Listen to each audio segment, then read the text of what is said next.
"You immigrant scum, get out of real art." The slur cracked through the auction hall like a whip, hurled by a rival art dealer whose civility finally gave way to venom. The crowd froze, but Noura Hussein didn't. She stood tall, the weight of every dismissal behind her eyes, and none of it broke her. Later, in a quiet corridor, Victor Langston finally spoke of what privilege had long buried. "I turned a blind eye. I let it happen," he admitted, shame pressing through his voice. "It wasn't redemption. It was the first fracture." Welcome to this story, a sharp human story of reckoning, power, and quiet defiance in New York's art world. In this turning point, masks fall and truths rise. For more stories that unmake the familiar, subscribe now. Drop your city in the comments, Brooklyn or Bangkok, and tell us, what does justice look like where you are? The air inside the Langston Fine Arts Gallery sliced through Noura Hussein's lungs like glass. It wasn't cold, but clinical, an atmosphere sterilized by privilege and the scent of polished marble. The walls towered in a muted ivory sheen, dotted with masterpieces that whispered their worth in silence, each spotlighted as if under divine scrutiny. Every painting stood like a relic in a cathedral, commanding reverence from the steady stream of patrons, drifting through in cashmere coats and curated disinterest. She adjusted the seam of her blazer, palms slick beneath linen gloves as she scanned the gallery floor. To outsiders, she looked poised. A 27-year-old African-American woman with fierce almond eyes, skin like burnished walnut, and hair twisted back in a neat bun that screamed restraint. But beneath it all, her thoughts raced. This wasn't just a job. It was her foothold, her battlefield. Noura had clawed her way here, juggling late-night classes and early shifts at underfunded community art centers, driven by the promise she'd whispered over her mother's deathbed. "I'll make it matter. I'll bring art to everyone, not just those who can afford it." Her heels clicked softly against the polished concrete as she walked toward the East Wing, where a sudden hush had fallen. Too quiet, too controlled. She knew that kind of silence. It came before detonation. At the center stood a tall man in a charcoal wool overcoat that swallowed the gallery lights whole. Victor Langston, billionaire art collector, philanthropist on paper, predator in practice. His name alone electrified the art world, and his temper had scorched it. Noura halted a few feet away, the tension thrumming in her gut. A senior manager, Karen, a woman with a fragile smile and decades of gallery experience, stood frozen, lips trembling as Victor's voice sliced through the room. "Do you honestly expect me to believe this is curated properly?" His tone wasn't loud, but it carried the weight of someone used to never being challenged. "That's a Rothko next to a Rauschenberg. Do you understand the insult to the visual dialogue?" Karen's face crumpled, and Noura saw it in her eyes. That silent fracture before something breaks. Without waiting for anyone's response, she took off her badge and placed it on the reception desk like a surrender flag.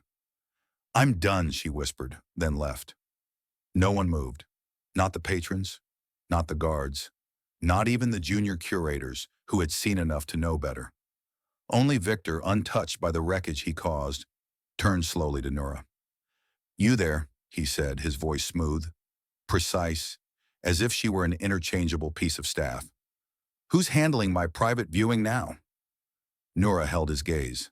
Every instinct told her to look away, but she didn't. "I am," she said. A flicker of amusement, maybe surprise, danced in his eyes before vanishing into something colder. "We'll see." Later that evening, as she sat behind her desk reviewing the guest list for the private event scheduled next week, her inbox exploded. A string of articles surfaced, think pieces, exposés, scandalous interviews, all dissecting the Langston Foundation's recent controversies. Artists of color denied grants. Galleries are pressured to showcase Eurocentric pieces. Contracts buried in legalese that stripped creative control from underrepresented creators. Nora's stomach turned, not from shock, but from confirmation. She remembered her professor at CUNY whispering about the Langston curse, and her mother's words coming back like prophecy. Even beautiful things can be tools of control if you don't know who owns the frame. Just then, her supervisor barged in, eyes wild, clipboard shaking. You're assigned to Langston's private viewing, she announced. Full discretion, zero mistakes. He specifically requested someone who knows the collection's cultural background. Nora blinked. He requested me? No, but you're the only one left who's not scared of him. The next morning, Nora found herself walking into the gallery's backroom storage. Cold, cavernous, a vault of forgotten visions. She ran her fingers along the edges of a crate labeled H. Hussein, 1983. Her mother's name. A quiet gasp escaped her. Her mother had submitted work to the Langston Foundation 3 decades ago. She was rejected. No explanation. No feedback. Just silence. Now her daughter stood in the belly of the same beast. As the day bled into evening, Nora observed the staff. Some distant, others coldly polite. Whispers followed her in the break room. She's bold. Must be a diversity hire. Let's see how long she lasts. It wasn't loud. It was surgical. The kind of exclusion that couldn't be quoted but could crush. Still, she held her spine straight. If they wanted her to flinch, they'd have to try harder. On the day of the prep meeting with Langston's team, Nora stood at the head of the curation table, surrounded by 3 men in tailored suits who barely looked up from their tablets. When she began to outline her strategy, highlighting lesser-known black artists in juxtaposition with canonical works to create tension and conversation, they exchanged glances. One of them, British-educated, coughed into his fist. Interesting approach. Very unorthodox. Victor entered mid-sentence. No greeting, no eye contact. Just eyes scanning the layout before him like a hawk surveying prey. He finally spoke without turning to her. Move the Basquiat. It distracts from the bacon. Nora didn't flinch. With respect, the Basquiat anchors the room. It counters Bacon's existentialism with raw urgency.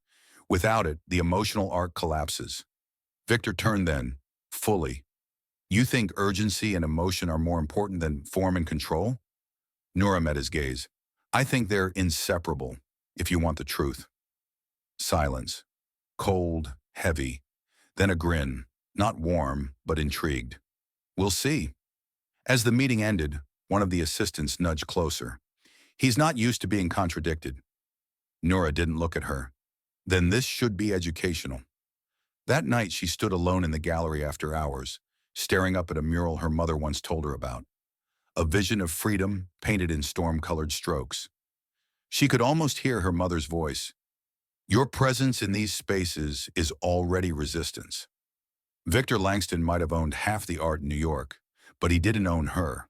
Not her voice, not her dignity, not the truth. The gallery, in the sterile hush of morning, felt different than it did by night. Less reverent, more expectant. The marble floors had already been wiped to a mirror finish, and the scent of fresh-cut lilies mingled uneasily with the metallic chill of air conditioning. Nora Hussein adjusted the cuffs of her navy blazer as she stepped onto the main exhibition floor, heart steady, jaw locked. This was it, the private preview with Victor Langston. She'd memorized every piece he would see, its provenance, its controversy, its soul. She'd spent hours recalibrating the lighting, arranging the pieces to evoke a visual rhythm, rebellion, anguish, transcendence. Every placement carried intent. It was a narrative, her narrative. But whether Langston would see it or crush it was unknown. Victor entered 10 minutes late. No apology, no eye contact. His gait was measured, predatory, and his expression unreadable as he paused before a 1987 Kara Walker sketch, hands behind his back like a judge before sentencing. 3 assistants trailed him, tablets in hand, but he ignored them. Nora stepped forward. Good morning, Mr. Langston. I'm Nora Hussein, your gallery coordinator. I curated this layout based on your foundation's stated theme, transformation. He didn't answer. Instead, he turned slowly to face her, eyes scanning her as if evaluating a misplaced artifact. Are you the one who placed this across from the Kusama? Yes, Nora said evenly, standing tall though her ribs tightened. The juxtaposition draws attention to the visual contradictions between boundlessness and containment. Both artists confront identity through repetition, just from opposing angles. Victor's mouth twitched, not quite a smile. He moved to the next room without waiting for her to follow. Nora did, her heels silent on the polished floor. As she caught up, he gestured toward a Jacob Lawrence triptych. This is wrong. Nora inhaled once. What specifically? Placement, composition. I want it moved to the west wall, he said flatly. Now. That's not possible, she replied. The west wall receives uneven natural light. It'll erode the color integrity. That's precisely why the piece was shifted east, to preserve pigment. He turned his gaze on her, sharp, dissecting. I didn't ask for a lecture on ultraviolet exposure. And I didn't plan for curatorial decisions to be dictated by ego, she said before she could stop herself. The air thickened. The assistants froze. For a moment, only the soft hum of the gallery lights filled the space. Victor raised an eyebrow. Is this the kind of attitude the gallery promotes now? Unfiltered opinion over compliance? I believe in dialogue, Nora replied, her voice lower now but steady. And I believe art deserves more than just transactional handling. It's not decor. It's history. A pause. Then to her surprise, Victor chuckled once. Dry, brief. You've got conviction. Dangerous thing in this city. He stepped closer to the painting, his tone shifting like a knife turned sideways. Tell me, Miss Hussein, your name, it's Somali, isn't it? Her shoulders stiffened. Yes. Victor didn't flinch. Interesting. So your background must be unconventional. What led you to American art? There it was. The elegant insult, dressed in velvet. Microaggression delivered as curiosity. Nora swallowed the burn rising in her throat. My mother was a painter, American-born, Harlem-raised. She taught me that our stories live in brushstrokes and broken frames. I studied art history at CUNY. Scholarship. Worked 3 jobs. I earned my place here. Victor nodded as if noting inventory. Impressive. Though one might argue that understanding Western aesthetics requires more than just hard work. It requires intuition, cultural immersion. And one might argue, Nora said quietly, that cultural gatekeeping often hides behind the word intuition. A long silence followed. The weight of it pressed hard, not just between them, but across the gallery floor, as if the paintings themselves held their breath. Then Victor spoke again. Let's see how far your theories go. I want the Latoya Ruby Fraser piece swapped for the Liechtenstein in room 3. By this evening. Nora blinked. That's a structural change. It requires deframing, insurance reapproval, and climate recalibration. It's not reasonable. But you just said you value history over comfort, he replied, voice smooth like oil on a blade. Unless that only applies when it's convenient. Her pulse quickened, but she forced calm. If you want history respected, don't treat it like chess pieces. Victor stared at her for several seconds. His eyes weren't cruel, just empty, as if searching for something he'd never known how to recognize. Finally, he said, You've got a week. Then he turned and walked off. Nora stood still, fists curled so tight her nails pressed crescents into her palms. When he disappeared behind the archway, she exhaled, slowly, cautiously. Behind her, a voice spoke, soft, male. Most of them don't last a week with him. She turned. A security guard, mid-40s, dark-skinned, was watching her with quiet amusement. You knew what that was, he said. Right? She nodded. A test. He smiled. No, that was war, and he just realized you're not afraid to fight. Later that night, as the city throbbed beyond the gallery windows, Nora sat on a bench near the exit, staring at the Kasama. Her fingers trembled from tension she refused to show, but her mind was clear. Victor Langston had expected compliance, performance, silence. What he got was pushback. What he got was the truth. And somewhere beneath that cold detachment, something in him had reacted, not with rage, but with curiosity. That was leverage. As she rose to leave, her phone buzzed. A message from Maya, a fellow coordinator. You sure you want to poke the dragon? He's not just rich, he's dangerous. Nora typed back without hesitation. Then I'd better bring fire. Victor Langston returned to the gallery 3 days later without warning. This time he came alone. No assistance, no fanfare, just a tailored navy trench that sliced through the gallery's white void like a shadow with intent. Nora caught sight of him from the east corridor, her breath catching not from surprise but from the subtle shift she felt, the air tightening as if even the walls braced themselves. He wasn't just here to observe art. He was here for something else. She didn't approach immediately. Instead, she watched him from a distance, his figure still against the textured canvas of a Sam Gilliam, draped in slow motion. There was something different today. Less arrogance, more curiosity. He tilted his head as if listening to the fabric breathe. As she moved toward him, her steps were measured, calculated, her thoughts racing ahead. This wasn't a man used to being met halfway. He either led or destroyed. Victor didn't look at her when he spoke. You kept the Basquiat. Nura stopped beside him. Because you haven't given me a reason good enough to move it. A pause. Then a faint smile tugged at the edge of his mouth. Not quite warm, but real. You're still convinced you're right. I'm still convinced that history doesn't respond to threats. Finally, he turned to face her fully, the smile gone. You think I'm a threat? I think you don't know how to exist without control. Silence stretched between them, taut and humming like a stretched wire. But instead of retreating, Victor nodded slowly and turned his gaze back to the painting. I grew up in rooms like this, he said. Silence was the only constant. My father collected art like he collected mistresses. Everything had to be beautiful and meaningless.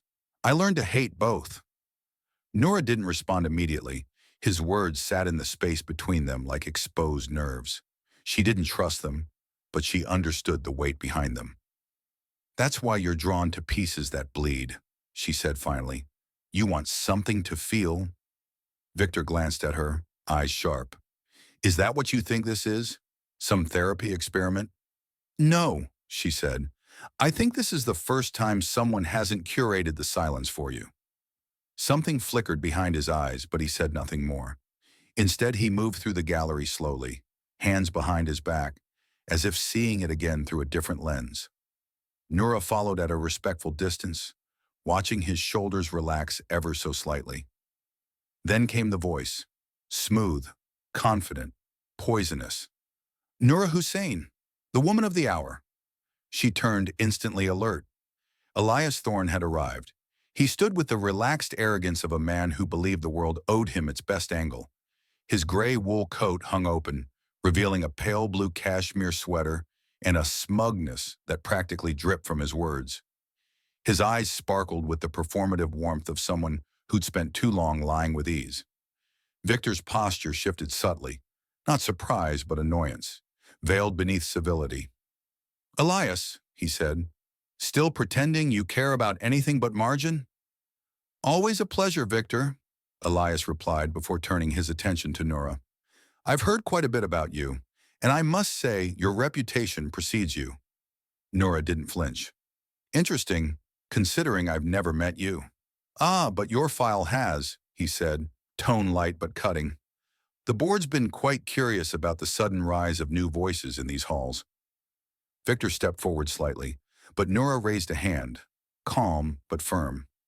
She looked Elias dead in the eye. If by new voices you mean someone who isn't from your lineage of nepotistic gatekeepers, then yes, I imagine I stand out. Elias's smile didn't falter.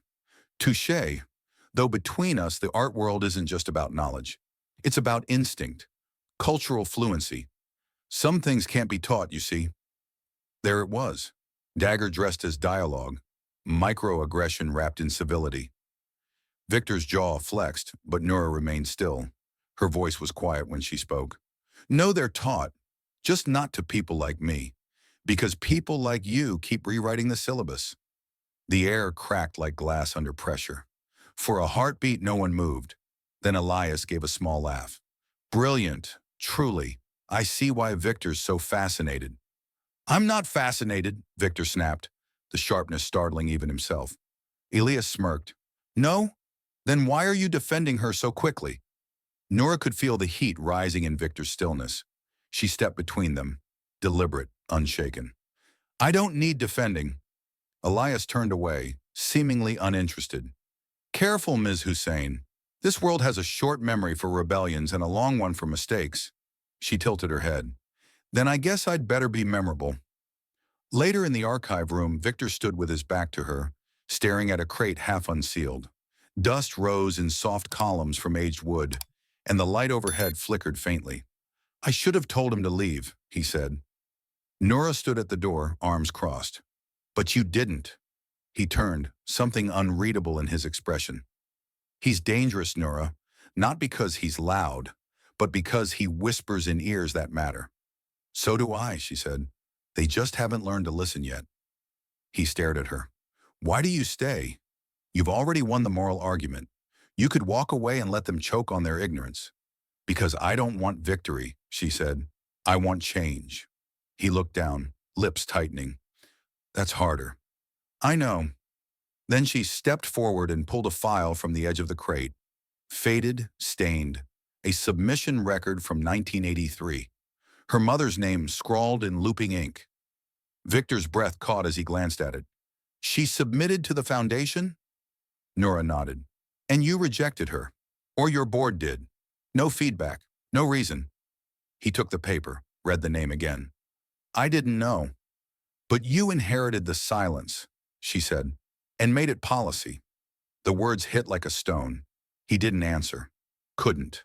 The chapter ended not with a confrontation, but with two people standing in a room full of ghosts, both exposed, both uneasy, both changed, just slightly, but enough. But the sky outside the Langston Gallery had turned the color of bruised stone.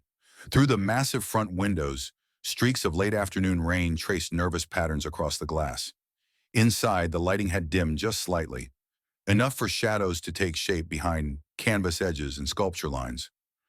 Noura Hussein stood in the archive corridor, her fingertips brushing the corner of a file drawer still slightly ajar, as if some hand had rifled through it in a hurry and left a trace behind. She didn't need to guess. She already knew Elias had been here. The whispers started hours before. First in the break room, subtle comments cloaked in professional tones, always just loud enough to be overheard. "She's smart, but too forceful. I'm not sure she gets the nuance. Maybe the foundation's trying too hard to look inclusive." By the time Noura stepped into the main gallery, the air around her was taut with pretense, and every gaze she met had the shine of practiced politeness masking suspicion. Her gut tightened, but her shoulders didn't flinch. She'd walked through worse. Victor hadn't appeared since the confrontation with Elias. His absence was too quiet, too deliberate. Noura sensed the retreat wasn't cowardice, it was calculation. He was watching from a distance, letting the silence do the work. But silence, like mold, grew fastest in hidden corners, and Elias knew exactly where to seat it. The team meeting that morning was supposed to be procedural: budget logistics, layout revisions, programming suggestions. But Elias had dropped in uninvited, leaning against the glass partition with a smile that curled like smoke. When Noura presented her proposal, a collaboration with local black artists for a rotating exhibit, his interruption came smooth as silk. "Do we really think the community is ready for that level of provocation?" She didn't look at him. "It's not provocation, it's representation." "Yes, but is it the right kind?" He continued, now walking slowly around the table. "Some of this work is aggressively political. We have donors who prefer subtler expressions." "Then they shouldn't dictate culture," Noura replied, voice even. "They should listen to it." The room fell still. A junior coordinator shifted awkwardly in her seat. Another avoided eye contact. Elias's smile widened, as if her resistance amused him. "It's just," he said, turning to the group, "when you bring someone in solely to reflect diversity, it's hard to know where innovation ends and agenda begins." There it was, delivered in the same tone one might use to comment on the weather. The weaponization of civility. Noura didn't breathe for 3 seconds. Then she stood. "If I'm an agenda to you," she said, "then you're part of the reason galleries like this still need people like me." Later, alone in the supply room, she let her hand press flat against the wall as her breath shook out in a single silent exhale. She couldn't show the crack, not yet. Not while he was circling like a shark, drawing blood where the water was warmest. By midday, the tension took on form. Her inbox was filled with polite questions masked as doubts. A review committee asked for a second look at her programming draft. A colleague she'd mentored questioned whether her tone had become Too emotive. The gallery director, who once championed her hiring, began copying senior staff on every reply. The message was clear. She was being watched. And still, she kept working. That evening, as the storm thickened outside, Victor reappeared. This time in the main gallery, standing beneath a towering Glenn Ligon installation that read America in thick black neon. The light pulsed faintly, a heartbeat of contradiction. "You let him speak for you now?" Nora asked, approaching without preamble. Victor didn't turn. "I didn't authorize him. He's acting on his own." "But you didn't stop him," she said. Now he looked at her. "You think I can control Elias Thorne? I think you're afraid to try." His jaw flexed, but she held his gaze. The silence wasn't passive now. It was an indictment. Victor exhaled, hands in his coat pockets. He's been in this game longer than either of us. He knows how to twist the rules, how to keep his hands clean. You think calling him out will change anything? "I think pretending neutrality is safer isn't a solution," she said. "It's compliance." The word landed harder than she expected. Victor's face tensed. "You think I'm complicit?" "I think you inherit a system designed to erase people like me, and you've done very little to stop it." He stepped back, wounded but defensive. "I gave you the space. I let you speak freely." "Let me?" Her voice cracked sharply. "That's the problem. You still think you're giving me something I haven't earned." The gallery lights flickered slightly, the storm outside now hurling sheets of rain against the glass. Somewhere in the building, thunder echoed faintly through the ducts like a warning. Victor turned away, pacing now. "You don't understand what it's like. The pressure, the isolation. When you're born into this world, you don't control the rules. You just survive them." She stepped closer. "I wasn't born into it, and I've survived worse. You want to talk about isolation? Try being the only black woman in rooms like this, expected to smile while they debate whether you're qualified to have an opinion." Victor stopped. Silence again, but not victorious. This time, it felt broken. Later that night, Nora sat in the security office with Dante, the night guard. Surveillance footage showed Elias meeting with an art dealer 3 weeks earlier, one under investigation for trafficking forgeries. The camera angle was bad, the sound non-existent, but the timing matched the sudden arrival of a suspicious new piece Elias had insisted on displaying during the next auction. Dante rewound the footage. "That man's not just slimy, he's surgical. He's planting something." Nora nodded. Her mind pieced it together faster than her mouth could move. A forged piece, an upcoming auction. Elias laying the groundwork to discredit Victor by linking his gallery to fraud, then pinning it on the inexperienced coordinator he'd been so publicly undermining. She stared at the screen, her pulse loud in her ears. "He's not just attacking me, he's framing us both." Dante looked at her. "What are you going to do?" She stood. "Fight. But this time, I'm not doing it quietly." Victor Langston didn't show up for 2 days. Not in the gallery, not in meetings, not in the silent corners where he usually lingered, with his jaw locked and thoughts buried too deep to name. Nora noticed the absence not with concern, but with tension, the kind that tightens the spine when something beneath the surface starts cracking and no one dares say the word fracture. By the 3rd day, whispers began to fill the hallways again, this time not about her, but about him. A trustee had received a call, a grant was delayed. An anonymous tip had suggested the Langston Gallery was linked to questionable acquisitions. And Victor, for once, wasn't putting out the fire. Instead, he was imploding in silence. Nora found him alone in one of the back rooms. What used to be his father's office, now dim and stripped of all decoration, but a single Warhol print leaning against the wall, half unframed. He was seated on the edge of the leather couch, elbows on knees, hands steepled at his lips. His shirt was wrinkled. His eyes were not. "You look like hell," she said from the doorway. Victor didn't move. "Good, I deserve worse." Nora stepped inside, the air heavy with the musk of aged wood and something else. Shame. It clung to him like a second skin. "They're coming after me," he said, voice flat. "Elias is feeding the board-forged documents. C knowingly accepted fraudulent pieces that I turned a blind eye to laundering. He's got fake provenance papers, statements tied to shell accounts. And the worst part is, he continued, staring at the floor. I didn't notice, because I didn't care. Not enough. Nura stayed quiet. There was nothing performative in his pain. It sat with him like a verdict. I used to think, he said, slow now, that as long as the gallery stayed solvent, as long as we could keep the doors open and the critics quiet, the rest didn't matter. I thought I was better than my father. Turns out I'm just cleaner. She moved closer, each step deliberate. You still have time to be something else. I don't even know who I am without all of this, he said, motioning vaguely to the walls. Without the legacy, without the inheritance. Nura crouched beside him, her voice low but sharp. Then let it fall. You don't have to hold up something that was never meant to carry you. Victor looked at her then, really looked, his face unguarded, cracked open in a way that made her breath catch. There was nothing powerful in him at that moment, only truth. Raw and ugly. They're going to try and pin it on you too, he said. They'll say you manipulated access, that you used your position to bring in counterfeit pieces from artists you had ties to. They've already started the rumors. Let them, Nura said, standing now. I've fought harder enemies than whispers. But even as she said it, her chest tightened, not with fear, but with rage. Not only was Elias orchestrating a takedown, he was using every insidious thread of racial bias to do it. She'd seen it before.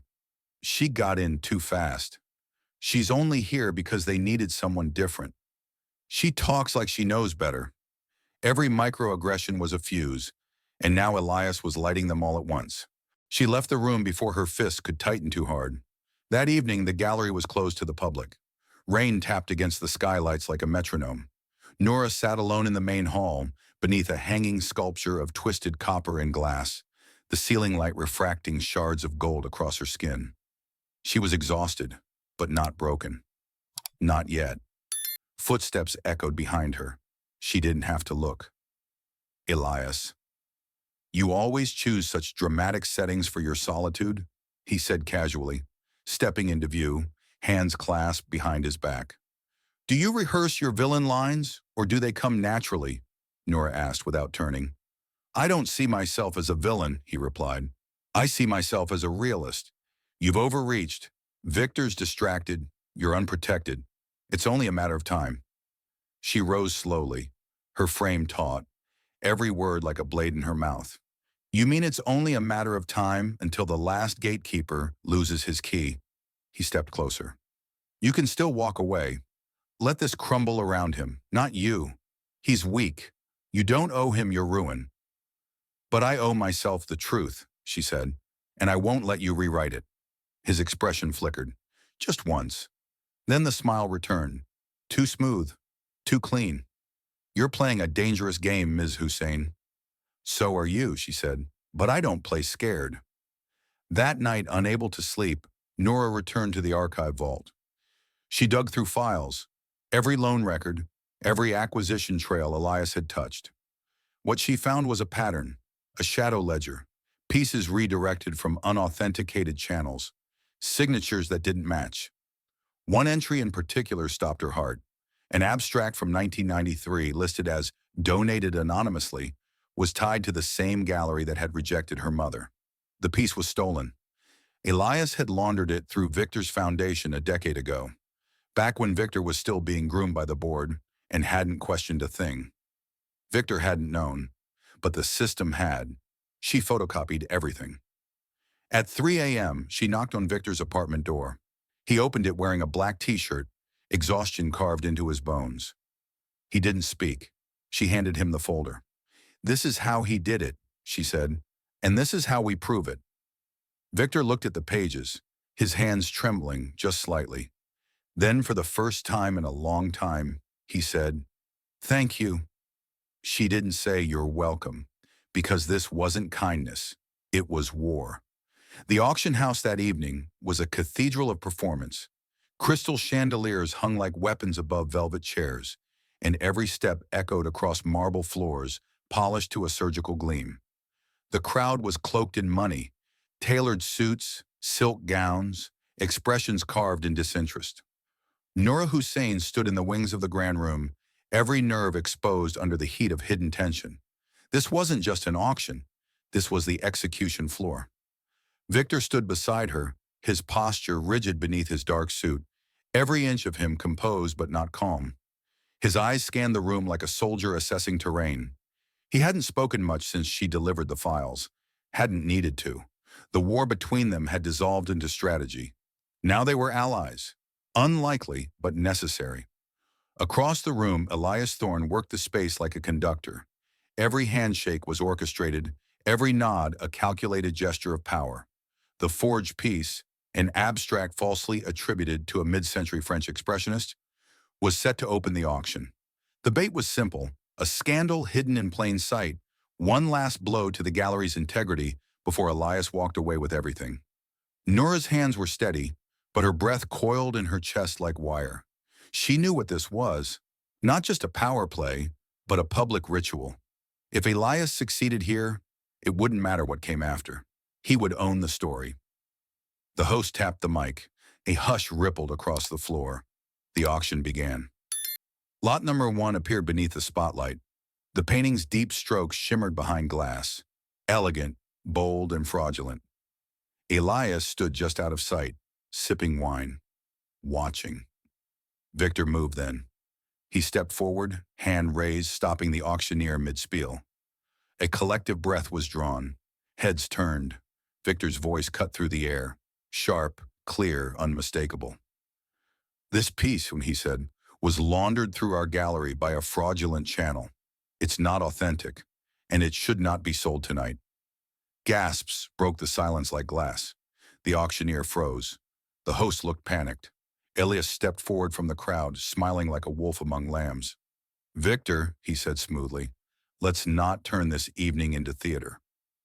But Victor's eyes were locked. This isn't theater. This is a reckoning. And then Nora stepped up beside him, holding the folder. Evidence, copies, documents signed and misaligned, photos of original works stolen or rebranded under aliases that trace back to Elias's private firm. Her voice didn't shake. This is the proof, she said.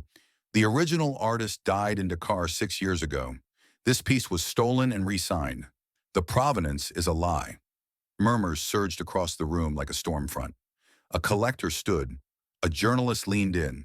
Elias laughed, a sound too brittle to be genuine. This is desperate, he said. She's a junior coordinator with a grudge. This is nothing more than a political performance. Nora didn't blink. Then let the forensics speak. But it was Elias who moved too fast, snatching the folder from her hands and slamming it onto the auctioneer's podium with performative disgust.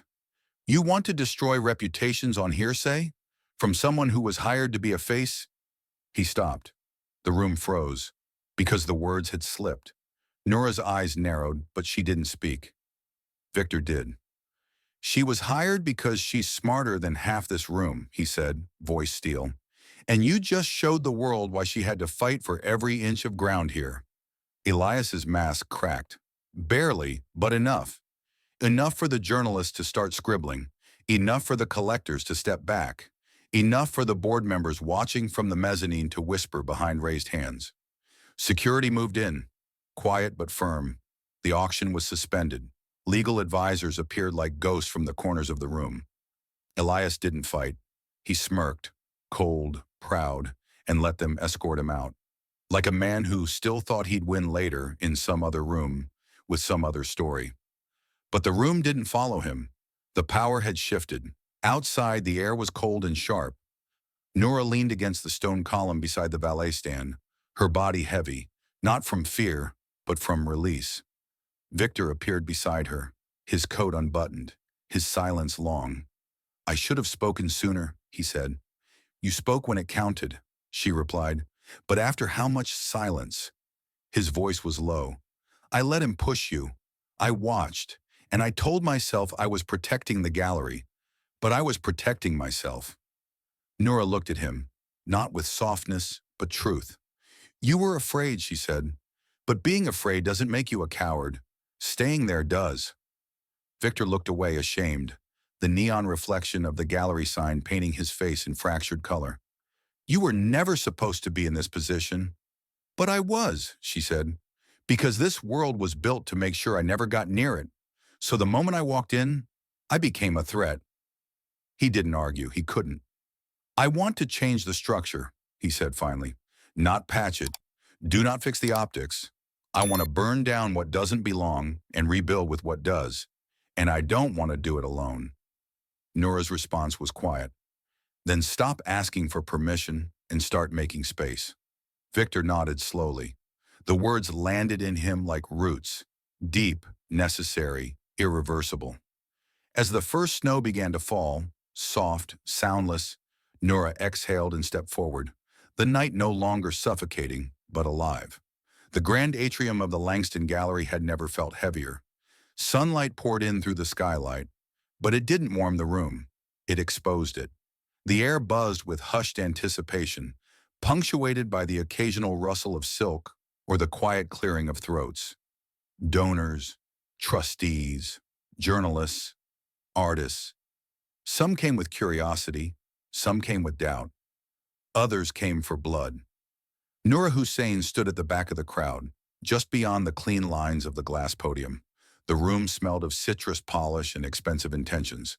She could feel the weight of every gaze, every micro-reckoning rippling through the room, as if her presence alone disrupted the foundation. She didn't shrink from it. Not now, not after everything. Victor Langston stood at center stage, hands resting on the edge of the podium, jaw tense, throat tight. His usual armor, arrogant charm, quiet authority, had been stripped down to something raw. More human. Behind him, projected in bold, unignorable type, glared the headline that had made the morning papers. Langston Foundation implicated in forgery scandal. Whistleblower demands equity reform. The gallery's board had demanded a response. What they hadn't expected was a confession. Victor looked out across the room, eyes sweeping over the sea of polished influence. His voice, when it came, wasn't loud, but it didn't need to be. "I won't waste your time with excuses," he said. "What happened under this foundation's roof was not only unethical, it was deliberate. And while I didn't forge the papers or move the money, I allowed the silence that made it possible." A ripple went through the crowd. He didn't pause. "I built this gallery on the legacy of a name that demanded perfection but avoided accountability. I inherited power but never learned how to use it for anything more than preservation, and that ends today." He motioned and a slide clicked into place on the screen behind him. A black and white portrait, elegant, worn, unmistakable. Noura's mother. The room fell still. "This woman," Victor continued, "submitted a piece to our foundation in 1983. It was rejected. No justification, no feedback, just silence. Years later, her work was laundered through the same system, stripped of her name, and sold under someone else's." He turned toward Noura, eyes meeting hers. "This is her daughter, Noura Hussein. She's the one who uncovered that truth, and I owe her more than an apology." Noura's breath caught, but she didn't move. Her body was still, but her mind raced, back to the cold file rooms, to the surveillance tapes, to the insults dressed as compliments. She hadn't done this for recognition, but the truth demanded light. Victor turned back to the crowd. "I am formally restructuring the Langston Foundation. Effective immediately, 50% of all endowment funds will be redirected to support artists from historically marginalized communities, particularly Black and immigrant creators whose voices were silenced by this institution. We will also establish a public archive of past rejections for transparency and offer retroactive recognition to artists whose work was denied for reasons that had nothing to do with merit." A trustee shifted in her chair. A journalist raised their phone. The room, once heavy with scrutiny, now pulsed with revelation. Victor's voice faltered, just once, but he caught it. "And finally, I'm stepping down as executive director. This space cannot move forward under the same hands that let it fall apart." Gasps, audible, immediate. But before the crowd could spiral, Victor raised a hand. "I'm not disappearing. I'm staying on as a consultant to support the new leadership. Someone whose vision doesn't ask permission to include. Someone who never should have had to fight to be heard here." He stepped aside, slowly, with intention. The light shifted. Noura walked forward. Every step felt like a reclamation. The floor no longer threatened to swallow her. It carried her. She stopped behind the podium, the stained glass ceiling casting colored light across her face. "I didn't come here to clean up someone else's mess," she began. "I came here because I believed art should be for everyone. Not just those who can afford to hang it in their summer homes. Not just those whose last names carry power." Her voice didn't rise, but it cut. "I stood in this gallery and was called a face, a risk, a symbol. What I am is a curator of truth, and truth has never needed your comfort." Silence thickened. "So if you're uncomfortable now, good. That means the lie is dying." There was no applause, not yet. Just a charged stillness, the kind that comes before transformation.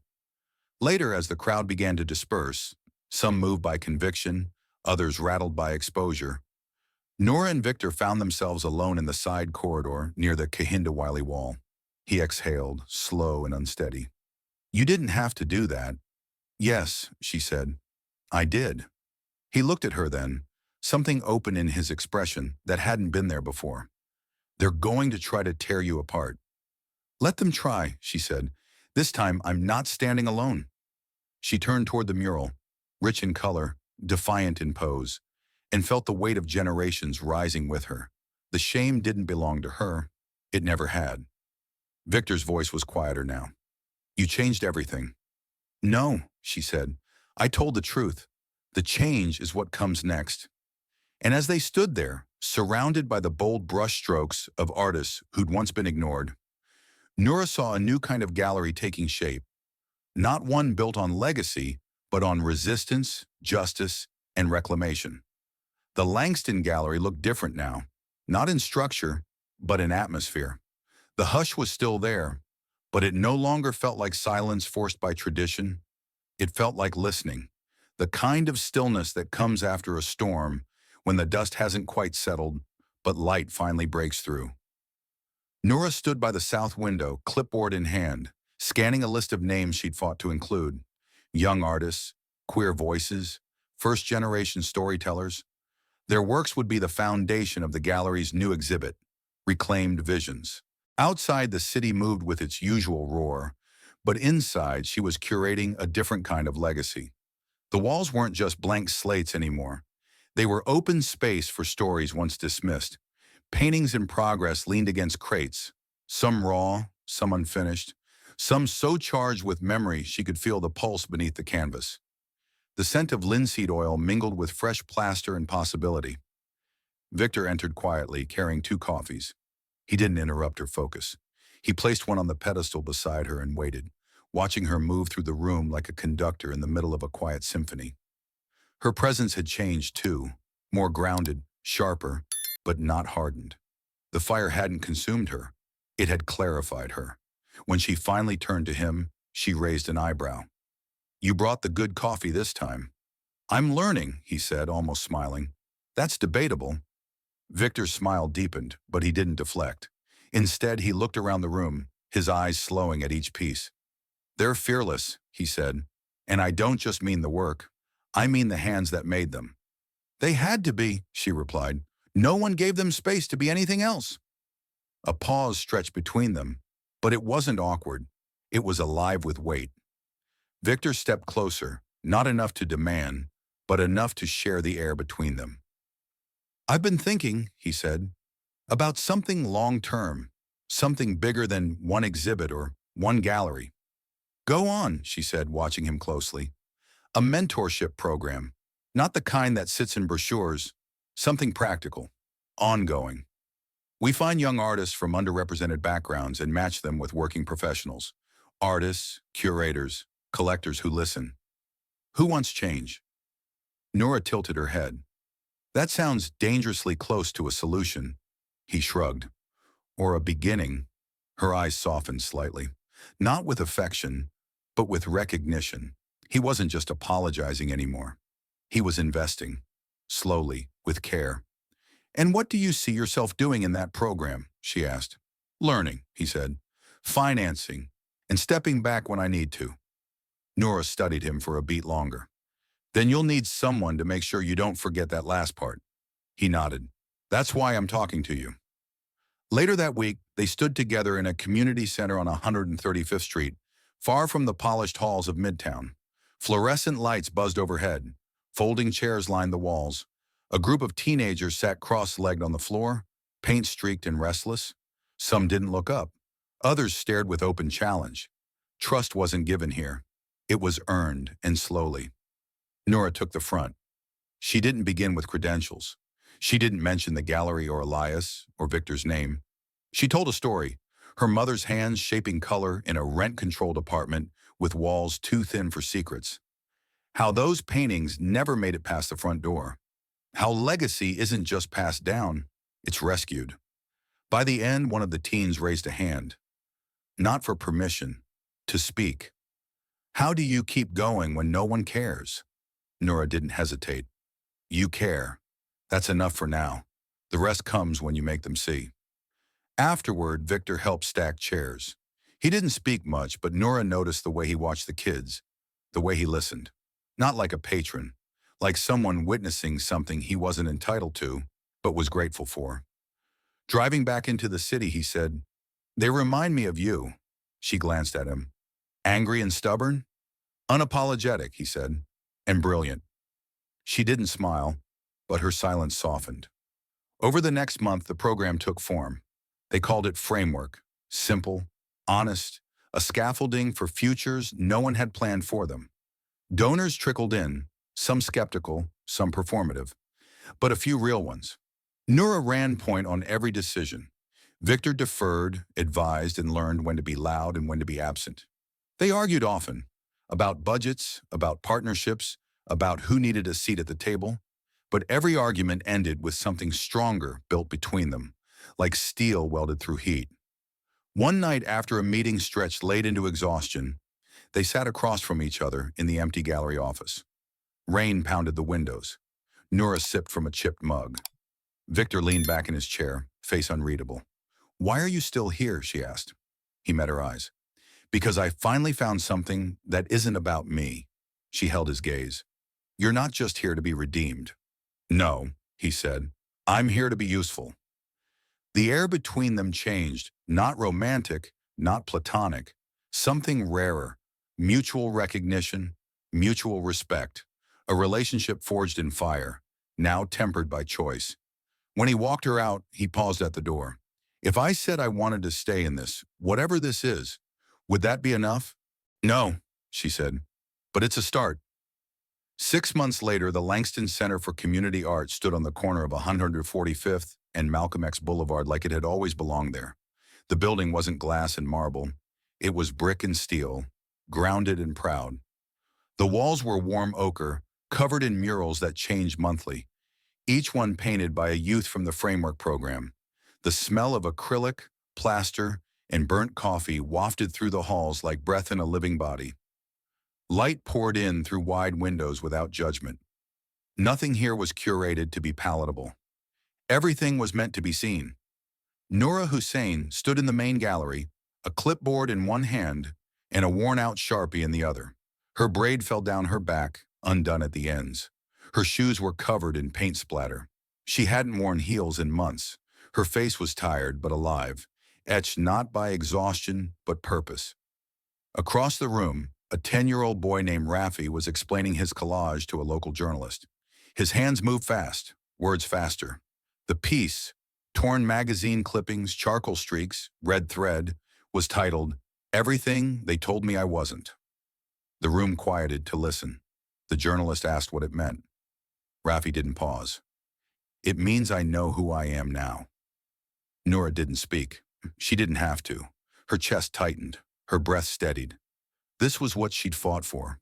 Not applause, not acceptance. Empowerment, that voice, that clarity, that truth coming from a kid who, 6 months ago, wouldn't look her in the eye. The center buzzed with energy. Visitors from nearby schools, gallery staff, community elders, and working artists who had once scraped canvases in isolation and now mentored others to paint louder. Victor Langston was in the corner, not speaking, just observing, his tie gone, sleeves rolled, posture soft but engaged. He didn't need the spotlight, not anymore. He caught Noura's gaze. She nodded. That was enough. Later that afternoon, in the rooftop garden lined with native plants and mismatched benches, they sat beneath a tarp of reclaimed fabric stitched by the grandmothers of the community sewing circle. Wind rolled through like a whisper. Below them, the city never stopped moving. But up here, there was stillness. Victor held a paper cup of tea, tapping it absently against his knee. They say it's working. Donations are up. Attendance doubled. The board wants to name a wing after you. No, Nora said without looking at him. Name it after my mother. Victor didn't argue, he just nodded. What would she think of all this? Nora turned to him then, the light in her eyes quiet, deep. She'd say it's about time. Silence settled again, not heavy, rooted, earned. The kind that comes after every war has been fought, and not every scar needs to be explained. Victor looked down at his hands, the creases deeper now, not from age but from change. You've made something I never could. Something that doesn't belong to power. Something that belongs to people. She shrugged. I just opened the doors. They walk through them. He smiled. You kicked them down. They both laughed. Soft, brief, real. Later she walked the halls alone, like she did every evening before closing. Each room told a different story. There was pain, but there was also resilience. A clay sculpture titled My Mother's Silence, a watercolor triptych called Borderline, a photograph of a scar, blown up 10 feet tall, captioned only with the word healed. She paused at the last piece. A mural, still drying, was painted directly onto the center's final unfinished wall. It was a sea of faces, young, old, brown, queer, disabled, loud, unafraid. At the center of it all stood a black girl in a red hoodie, holding a cracked mirror up to the crowd. In the reflection, the viewer didn't see the girl. They saw themselves. Beside it was a quote in white. Art is not what you hang, it's what you refuse to hide. NH. A soft voice behind her said, They added that without asking. She turned. Victor leaned against the wall, arms crossed. I'm not mad, she said. Just surprised they remembered my initials. They remember everything you said, he replied. She thought about that, about every time she'd been dismissed, doubted, silenced, about the nights she'd stayed up questioning whether the fight was worth it, whether pushing back meant pushing too far, whether doors cracked open were enough, or if they had to be ripped off the frame. She looked back at the mural. You think it'll last? Victor shook his head. No, it'll fade. They all do. But the ones who saw it, they'll remember it, and they'll make more. As the last of the lights slipped behind Harlem's rooftops, the center stayed open late. Kids ran through the halls. Elders told stories by the window. Artists shared brushes, not competition. And in a world still spinning with inequity, still aching with old systems clinging to survival, a single truth held firm. Power, when given, fades. Power, when shared, transforms. But power, when reclaimed, becomes legacy. Thank you for joining us on this chapter. If this story stirred something in you, anger, hope, reflection, we'd love to hear it. Share your thoughts in the comments, start a conversation, or simply tell us where you're listening from. Every voice matters, and your perspective adds depth to this dialogue. Don't forget to follow for the next episode, where the story unfolds even further. Until then, stay bold, stay curious, and thank you for being here.